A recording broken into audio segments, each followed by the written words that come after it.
Hello दोस्तों, नमस्कार। Shweta blog में आप सभी का स्वागत है। तो चलिए आज के इस वीडियो में जानेंगे मंगला गौरी व्रत कैसे किया जाता है और कब किया जाता है और क्या नियम विधि होती है इसकी और कितना व्रत हमें रखना चाहिए।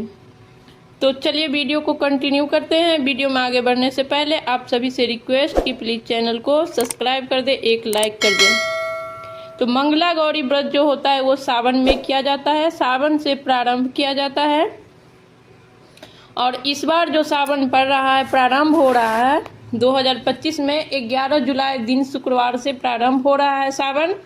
तो मंगला गौरी का व्रत जो पहला व्रत किया जाएगा वो 15 जुलाई 2025 को रखा जाएगा। 14 जुलाई को सोमवार का व्रत रखा जाएगा और 15 जुलाई को मंगला गौरी का व्रत रखा जाएगा। इसमें माता गौरी का पूजा होता है विधि विधान से। जैसे कि महादेव का प्रिय मास होता है सावन, और सोमवार, सावन सोमवार जो होता है या प्रत्येक सोमवार जो होता है वो महादेव को समर्पित होता है। उसी प्रकार से सावन का मंगलवार जो होता है वो गौरी माता को समर्पित होता है और इस दिन जो है मंगला गौरी का व्रत किया जाता है। तो मंगला गौरी का व्रत का रखने का दो नियम होता है। एक तो आप पूरे सावन का जो मंगलवार आएगा वो सारा मंगलवार में माता गौरी का पूजा कीजिए, व्रत रखिए। पहले दिन ही आप संकल्प कर लीजिए और 5 साल तक, 4 साल तक आपने व्रत किया और 5वां साल भी आपको व्रत करना है। और 5वां साल में जो लास्ट वाला मंगलवार होगा सावन का, उसमें आपको उद्यापन करना है। एक इस प्रकार से होता है। दूसरा होता है कि सावन में आप संकल्प कीजिए, मंगलवार को पहला मंगल से मंगला गौरी व्रत का संकल्प लीजिए और पूरे साल का जो है मंगला गौरी माता का पूजा कीजिए। पूरे साल के मंगल में आप पूजा कीजिए और फिर अगले बार जब सावन आएगा तो लास्ट में जो मंगलवार आएगा उस दिन आप उद्यापन कर सकते हैं, 1 साल में भी। तो ये 2 तरीका होता है। दूसरा जो है कि मंगला गौरी माता के पूजा में सभी चीज़ों जो है 16 के संख्या में चढ़ाई जाती है। जैसे आप दीपक जलाएंगे तो 16 बाती की दीपक लगाई जाती है। फलाहार फल रख रहे हैं तो 16 फल रखा जाता है। पुष्प रख रहे हैं तो 16 पुष्प चढ़ाया जाता है, या फिर आप किसी पेड़ का बेलपत्र चढ़ा रहे हैं तो 16 बेलपत्र चढ़ाया जाता है।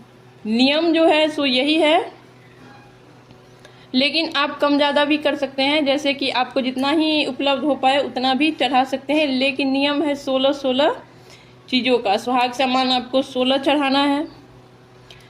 इस तरीके से किया जाता है। और मंगला गौरी का व्रत में हल्दी का गौरी माता बना करके फिर गौरी माँ का विशेष पूजा किया जाता है।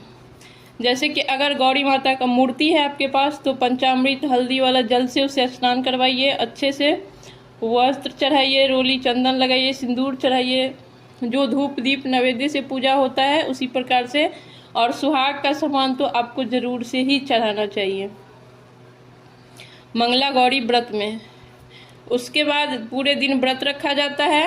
पूजा करने के बाद आप पूजा जो है सुबह में भी कर सकते हैं, या नहीं तो आपको सुबह में अगर टाइम नहीं मिल पा रहा है तो आप प्रदोष काल में भी कर सकते हैं। प्रदोष काल जैसे महादेव का पूजा होता है प्रदोष काल में, उसी प्रकार से आप गौरी माता का पूजा प्रदोष काल में कर लीजिए। उसके बाद फिर शाम को धूप बत्ती किया जाता है, माता को भोग लगाया जाता है, आरती किया जाता है। और मंगला गौरी का व्रत भी फलाहारी भी होता है और मीठा भोजन पे भी होता है। कितना लोग फलाहारी भी करते हैं, यानी तो रात को आप मीठा भोजन भी ले सकते हैं। दोनों तरीका से होता है।